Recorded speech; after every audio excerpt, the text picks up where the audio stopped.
अस्सलाम वालेकुम। नए वीलॉग के साथ मैं ओपिनियन क्लास रहा हूँ। ये आप समोसे देख रहे हैं जो कि तैयार हो रहे हैं कढ़ाई में और काफ़ी देर से हो रहे हैं। और अभी भी वो कहते हैं कि इन्हें 10-15 मिनट लगेंगे। मैं चाह रहा था कि इनको तैयार करवा लीजिए।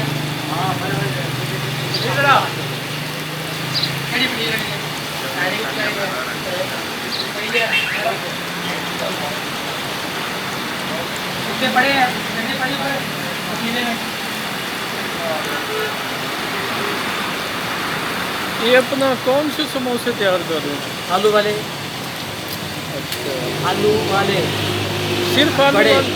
सिर्फ आलू वाले हैं या कुछ और भी है इनमें? नहीं, आलू का लाई अच्छा, साले वगैरह तो पड़ते ही। मिसाले मिसाले कौन से डालते हैं?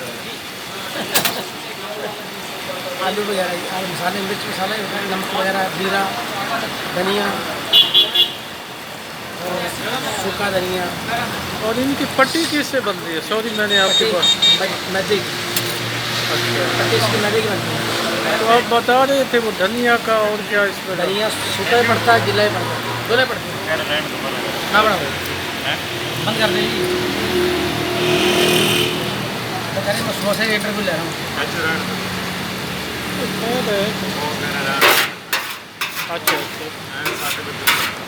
बंद कर देते हैं।